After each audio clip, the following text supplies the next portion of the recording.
മോഹന, നിങ്ങൾ വക്കീലിനെ എവിടെ വെച്ചാണ് പരിചയപ്പെട്ടത്?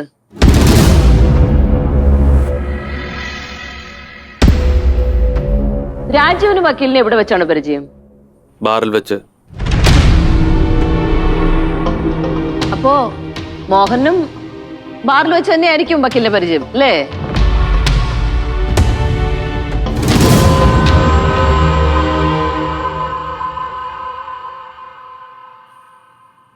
ആവണി ജോലിക്ക് പോയാൽ എന്താ പ്രശ്നം മോഹന?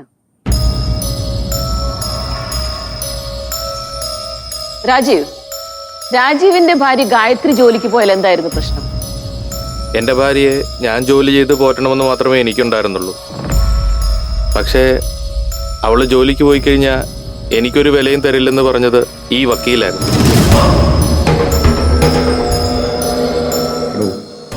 താനിപ്പോൾ ആവണി ജോലിക്ക് വിട്ട ആവണി തനിക്ക് പുല്ല് വില തരില്ല. ഇനി അങ്ങോട്ടുള്ള ജീവിതം ആട്ടുംതുപ്പും മാത്രമായിരിക്കും. അവളെന്നെ വേണ്ടെന്ന് വെച്ച് വേറെ ആളോടൊപ്പം ഒളിച്ചോടി പോകുമെന്ന് പറഞ്ഞത് ഈ വക്കീല് തന്നെയാണ്.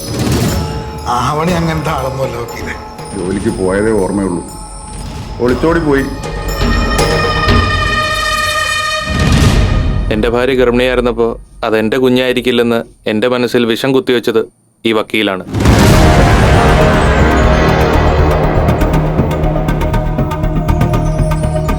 ഇത് തന്നെയല്ലേ മോഹന വക്കീൽ നിങ്ങളോടും പറഞ്ഞിരിക്കുന്നത്?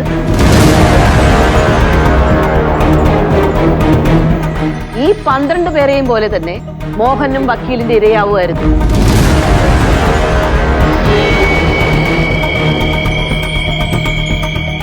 മൈലോ, ചെറിയ കോംപ്ലക്സ് ഉള്ള മോഹനെ, ഭാര്യയ്ക്ക് തന്നെക്കാൾ 10 വയസ്സ് കുറവാണെന്ന് ചിന്തിക്കുന്ന മോഹനെ ഇന്നിവിടെ ഇങ്ങനെ കൊണ്ടുവന്ന് നിർത്തിയിരിക്കുന്നതിന്റെ പിന്നിൽ ഒരൊറ്റ കാരണേ ഉള്ളൂ. അതിന്റെ പിന്നിൽ ഒരൊറ്റ ആളേ ഉള്ളൂ. അത് ഈ നാരായണൻ വക്കീലാണ്.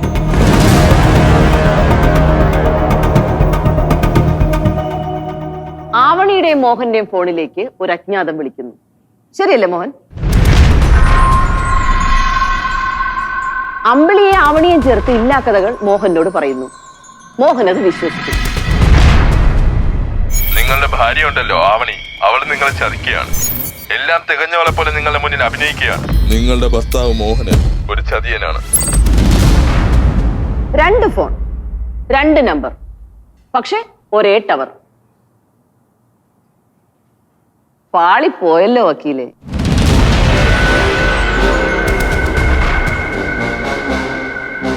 മോഹനും ഫാമിലിയും റിസോർട്ട് ടൂർ പോയപ്പോ അന്നും മോഹനെ ഒരു അജ്ഞാതം വിളിച്ചു. അന്നും നമ്മുടെ വക്കീൽ അവിടെ ഉണ്ടായിരുന്നു അല്ലേ?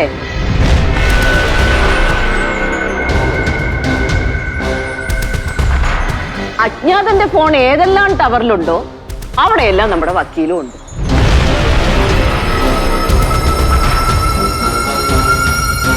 ഏയ്, ഇത്രയും കോയിൻസിഡൻസ് ഒന്നും ഒരുമിച്ച് സംഭവിക്കില്ല അല്ലേ വക്കീലെ? നാരായണ വക്കീലെ, നിങ്ങൾ എന്തിനാ ഇതൊക്കെ ചെയ്തത്? മൈലോൺ, സുധയെ കല്യാണം കഴിച്ച വക്കീലിന് സ്വന്തമായി ഒരു കേസ് പോലും ഉണ്ടായിരുന്നില്ല. ഗവൺമെന്റ് ജോലിക്കാരിയായ സുധയുടെ മുമ്പിൽ തന്റെ അന്തസ് കുറഞ്ഞു പോവൂന്നുള്ള വക്കീലിന്റെ കോംപ്ലക്സ്, സ്വന്തമായി ഒരു കേസ് വേണമെന്നുള്ള വാശി, എത്ര ശ്രമിച്ചിട്ടും അത് നടന്നില്ല. അപ്പോ സ്വന്തമായി ഒരു കേസ് ഉണ്ടാക്കണമെന്ന് വക്കീല് തീരുമാനിക്കുന്നു. മോഹൻ അടക്കം 13 പേർ വക്കീലിന്റെ വിക്ടിംസ് ആവുന്നു. മാഡം ചോദിച്ചില്ലേ, ഞാൻ സാധാരണ ഡിവോഴ്സ് കേസ് ഒന്നും എടുക്കാറില്ലല്ലോ എന്ന്. ഇതൊരു സാധാരണ ഡിവോഴ്സ് കേസ് അല്ല മാഡം.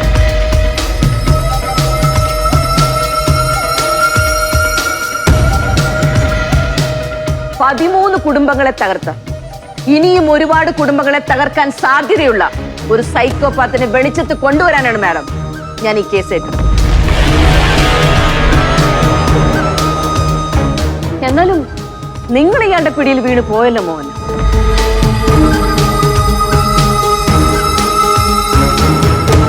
പക്ഷെ മോഹന, ഇപ്പോഴും ആവണിയുടെയും മോഹന്റെയും ജീവിതത്തിൽ മോഹൻ തന്നെയാണ് വില്ലൻ.